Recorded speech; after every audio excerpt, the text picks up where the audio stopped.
polovice septembra začalo jedno z najkrajších divadiel, ktoré sa odohráva v našej prírode.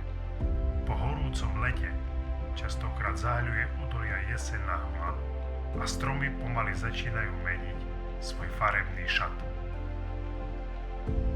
Začína sa obdobie, keď doteraz opatrné a v lesoch sa ukrývajúce jelene sú hnané pod vplyvom testosterónu a ukazujú sa vo svojej plnej sile a kráse aj na miestach, kde ich prítomnosť doteraz nebola tak výrazná.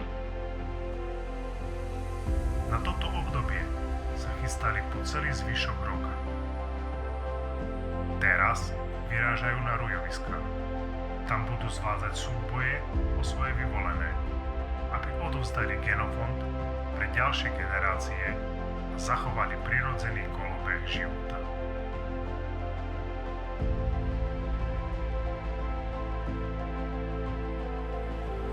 Pre tých, ktorých učarovala naša slovenská príroda, je príležitosť vidieť a počuť hnučiaceho jelenia neopakovateľným zážitkom. Majestátny bík, vzdialený len niekoľko metrov od vás, dokáže doslova vyraziť dých a nahnať zimomriavky po tele. Slováci môžu byť hrdí, že sú súčasťou karpatského oblúka, pretože v krvi našich jeleňov prúdi fantastická genetika ich majestátnych karpatských predkov. Mnoho krajín nám našich jeleňov závidí.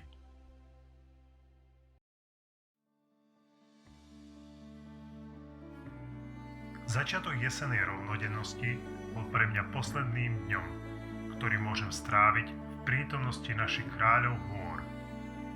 Nasledujúce dni ma už čakajú pracovné povinnosti a vrchoruje mi unikne. To však vôbec nevadí. Posledný deň mi príroda dopriala úžasné momenty, za ktoré som vďačný. Čarokrásna príroda Turca ponúka množstvo úžasných miest na pozorovanie jelenej zvery. Či už je to vysokohorské prostredie, staré lesy, podhorské lúky alebo poľnohospodárske pastviny a polia. Každá oblasť má na krátke obdobie svojho kráľa. Pozývam vás stráviť so mnou prvý jesenný deň v prítomnosti týchto majestátnych tvorov a ich jemných polovičiek.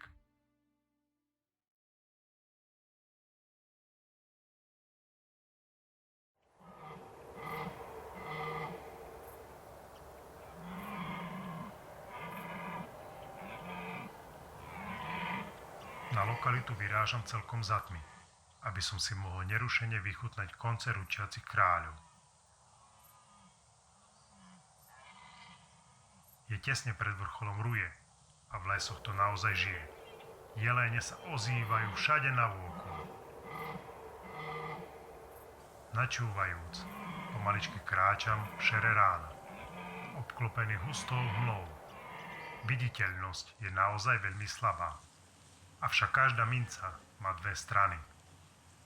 Biely závoj mi napomáha nepozorovane sa priblížiť na obľúbené miesto. Pomocou termovízie sledujem priestor pred sebou, či sa tam nenachádza nejaká zver. Narážam na diviaky zachádzajúce do húštiny. Zbadám ich na poslednú chvíľu a tak radšej počkám, aby nedošlo k stretu záujmov.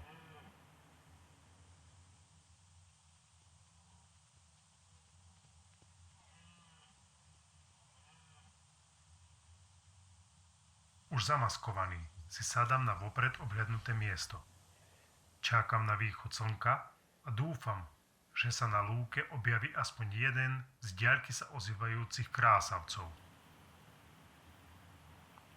Neustupujúca hmla mi nedovolí pozorovať priestor príliš do diaľky, ale hlas jelenia mocne a s určitosťou sa približuje mojím smerom.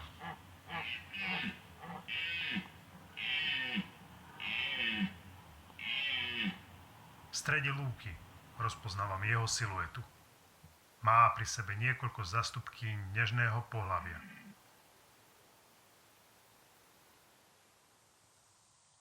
Spoznávam ho na prvý pohľad. Je to ten istý jeleň, ktorý sa delil o túto lokalitu ešte s jedným mohutným býkom aj minulú sezónu. V Paroži za rok zosilnil, avšak v Korune nenasadil ani o jednu výsadu naviac.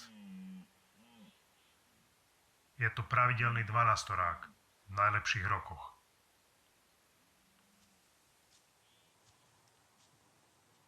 Nádherne sa predvádza, rúči na všetky strany a z noblesov stráži svoj malý hárem laní.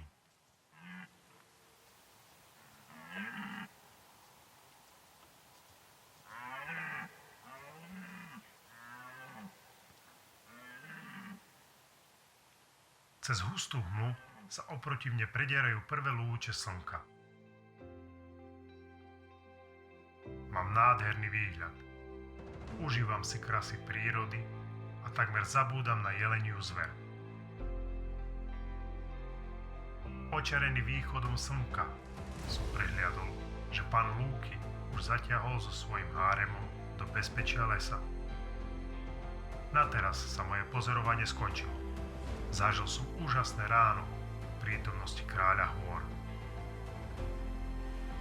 Vychutnávam si ešte šálku teplého čaju a pomaly sa presuniem na ďalšiu lokalitu, tesne pod úpätie Malej Fatry.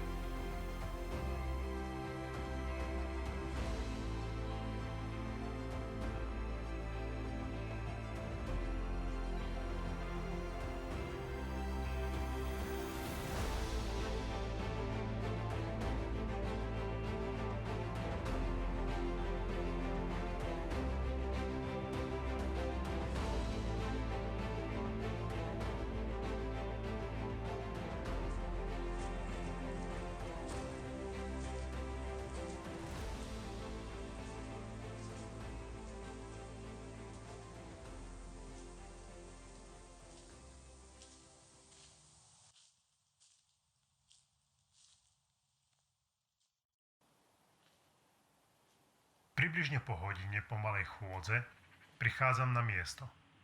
Spozorujem mladé jelene, ktoré sa spokojne pasú na podhorskej zelenej lúke.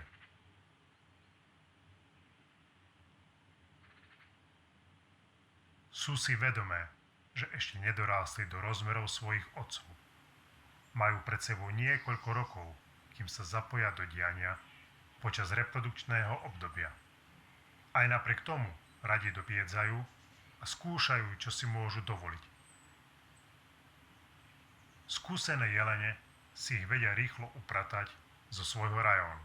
Občas postačí zopár hlasných zaručaní, inokedy je potrebný šprint, aby ukázali, kto je tu skutočným pánom.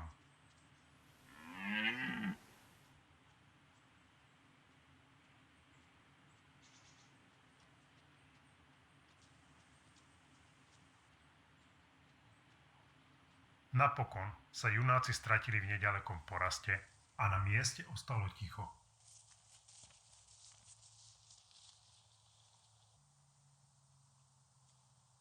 Potrebujem si postaviť malý prístrešok. Po obede hlasia prehánky z tepla a tak sa chcem na to nachystať. Využívam okraj lesa s odrastenými stromami. Pomocou pogumovaného ponča si behom chvíle vytváram úkryt pred možným dažďom.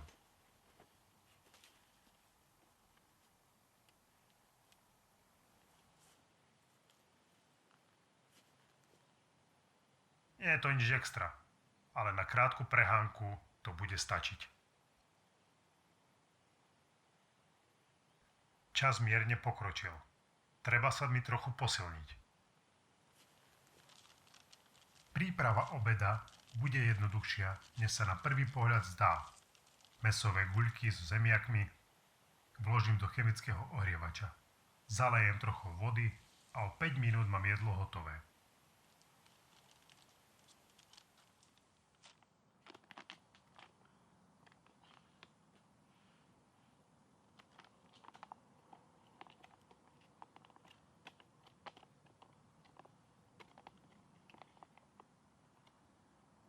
Na moje prekvapenie Je to celkom chutné a do terénu úplne postačujúce.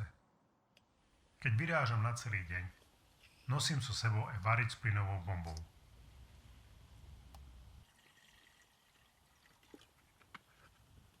Nechávam zovrieť trochu vody a zalievam si obednú kávu.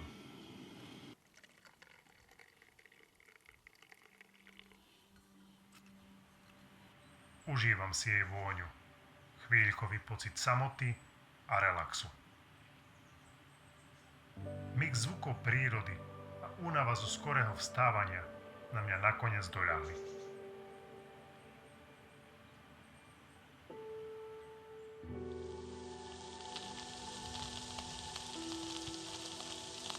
Z driemot ma preberá dupot kvapiek. Predpoveď sa naplnila. Začalo dosť intenzívne pršať.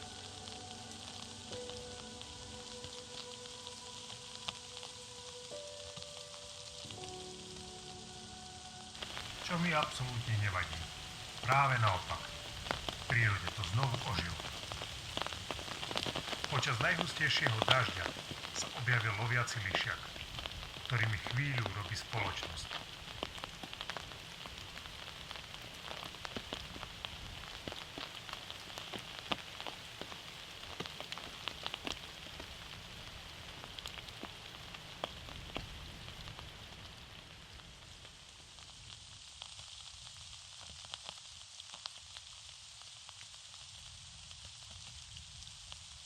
Zaujatý malou šelmou som si nevšimol, že na obzore sa objavil jeleň s laňami.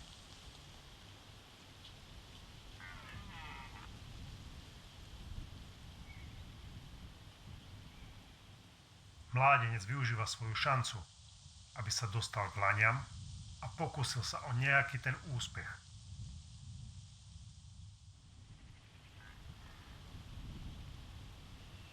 Dlho sa však pri nich neohreje. Po mojej ľavici z lesa vybieha hlasno sa ozývajúci pravidelný desatorák. Mierí rovno k svojmu oponentovi.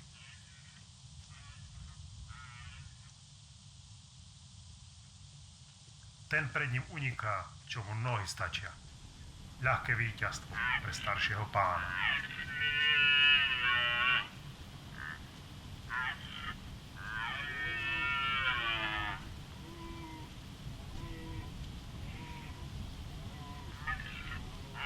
Miestny kráľ sa vracia k svojim dámam a dáva okolu jasne vedieť, kto je tu vládcom.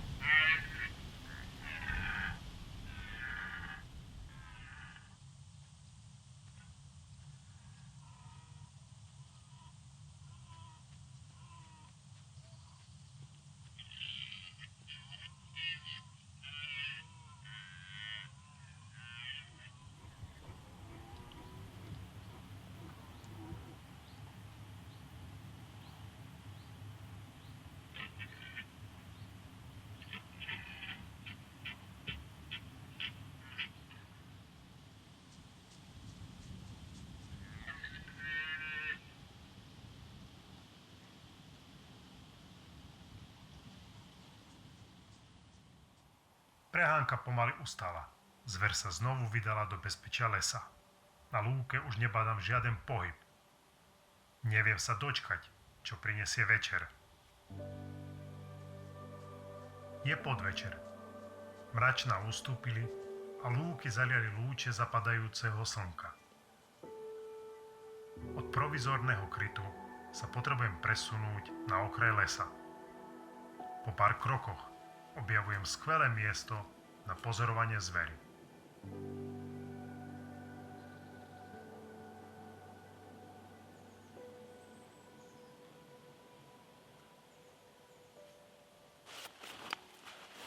Prekryjem ho ešte maskovacou sieťou.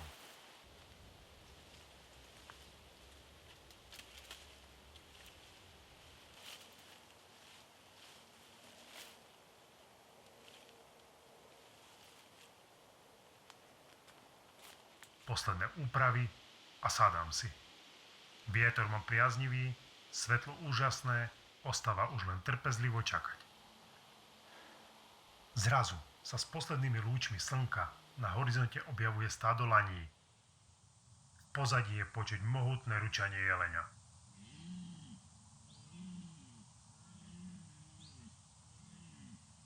Zatiaľ sa mi ho nedarí zahliadnúť. Schováva sa niekde v bezpečí porastu. Náhle vyráža k laňam a ozýva sa do celého okolia.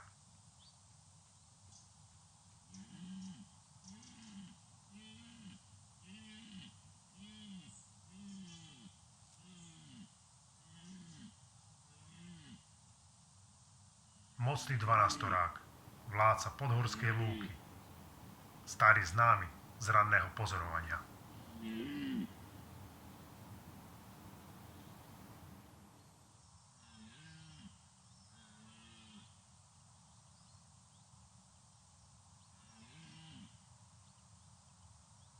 Len o pár chvíľ neskôr na opačnej strane lúky dáva o sebe vedieť druhý jeleň.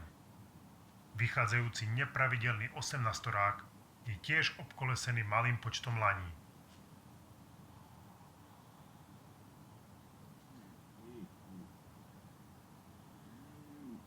Rivali však o sebe nejavia väčší záujem. Iba si navzájom kontrujú ručaním. Každý na svojej strane priestoru.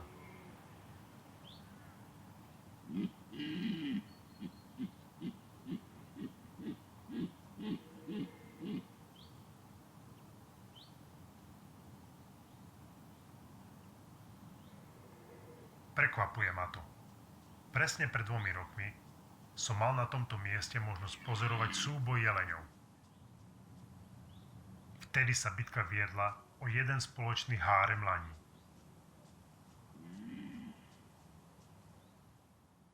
Tak sa zdá, že tentokrát má každý z nich vyhovujúci počet jeleníc a podobný zážitok sa nezopakuje.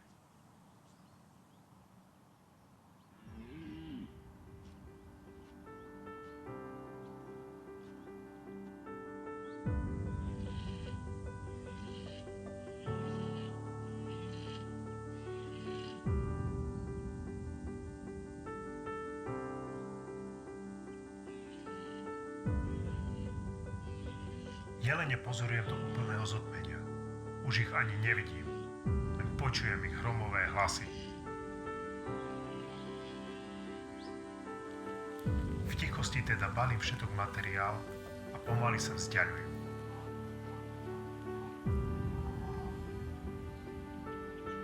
Za svitu vychádzajúceho mesiaca si premietam dnešný úžasne strávený čas v prírode. Som naplnený pokojom a bázňou. Vzdávam hold prírode za to, že mi dopriala takýto skvelý deň plný neuveriteľných zážitkov.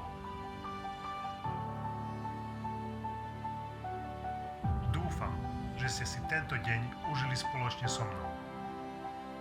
Vidíme sa pri ďalšom videu z našej divokej slovenskej prírody.